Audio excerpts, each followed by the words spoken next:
What's going on, guys? Stevie from the Minimasters here, and today I'm going to show you how to replace this oil sensor right down there.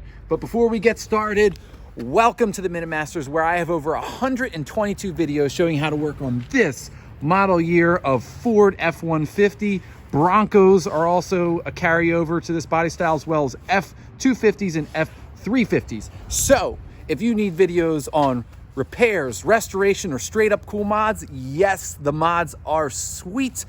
Hit that subscribe button down there, hit the little bell icon, and you can watch me regularly. So let's replace that oil sensor. So before we dive into the repair, let's discuss tools and parts. So parts, you will need this oil sensor right here, okay?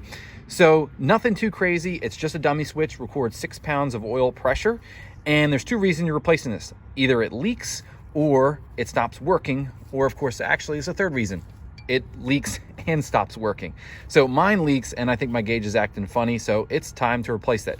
So oil sensor, and then thank you to Jacob at the local O'Reilly Auto Parts store for recommending the actual socket that actually removes this. You don't technically need this socket, okay? You can use a 1 1/16, but there's some wiggle room in there. But you know, if you want to save a buck and you already own that socket, you can go ahead. So, but I have the special socket. I have a couple other things to help me reach it. And then of course, unsealed threads will cause a leak. So I have Teflon tape. And then there's actually a bit of harness that plugs onto this threaded portion right here.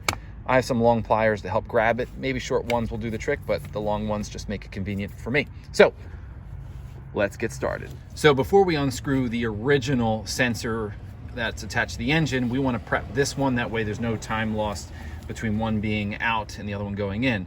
So I have this blue Teflon tape, the Blue Monster. It's one of my favorite ones to use in my trade, so I'm sure it will do the trick here.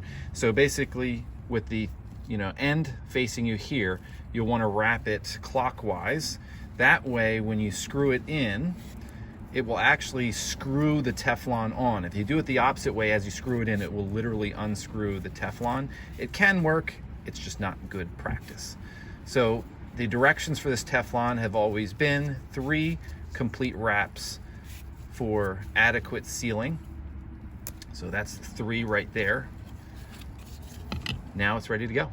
Okay, so right in front of us is the oil pressure sensor right here, and we have to get this little bit of harness off. So I have my long pliers right here, and you're just gonna kind of pull back on it and it'll come right off just like that. So as you saw, we have the harness off. So now it's time to get our socket and ratchet on there. So here we come, right on there.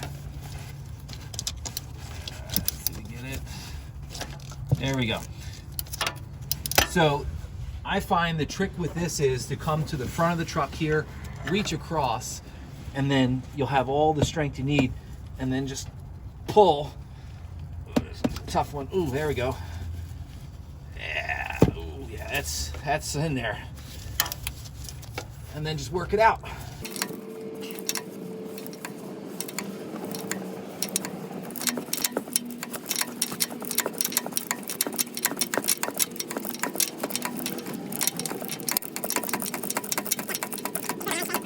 All right, guys, so I'm under the truck here and I'm reaching up.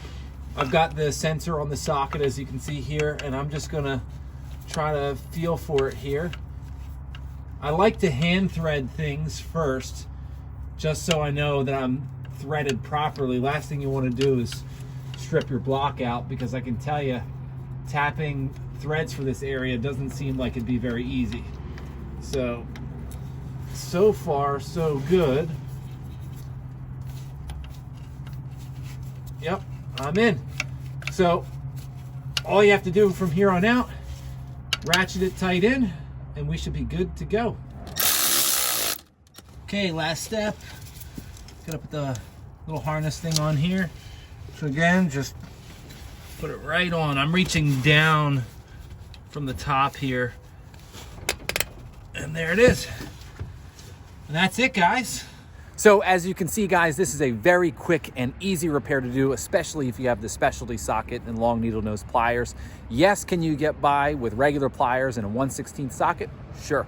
But those specialty tools do make it easy to do, and it speeds up the repair. And for those of you wondering, yes, I did turn on my truck, and 1, the oil sensor does not leak anymore, and 2, the gauge reads perfectly. So that's all for me, guys. Hit the subscribe icon over here. Check out some of my other videos. I'm Stevie from the Minute Masters. Thanks for watching.